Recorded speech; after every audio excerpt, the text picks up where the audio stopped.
भारतीय संविधानातील कलम 5 ची ही एक झटपट आणि सोपी माहिती आहे.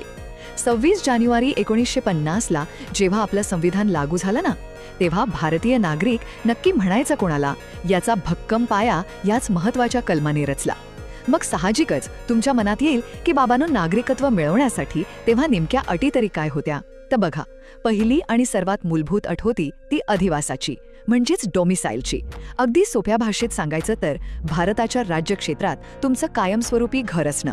आता हा जो अधिवास आहे ना, तो एका आवश्यक एंट्री तिकीट सारखा समजा. आणि पुढच्या ज्या अटी आहेत त्या तुमच्या ID प्रूफ सारख्या आहेत. दुसरी अट म्हणजे जन्माची.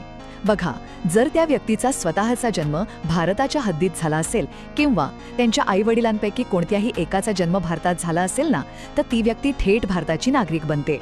आणि शेवटी येते ती वास्तव्याची अट.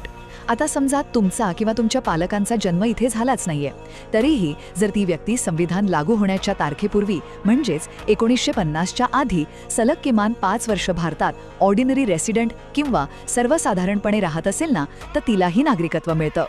थोडक्यात सांगायचं तर कलम 5ने अधिवास या मुख्य अटीसोबतच स्वतःचा जन्म, पालकांचा जन्म किंवा 5 वर्षांचं सलग वास्तव्य या आधारावर आपल्या नव्या स्वतंत्र भारताच्या पहिल्या नागरिकांची अगदी अधिकृत ओळख निश्चित केली.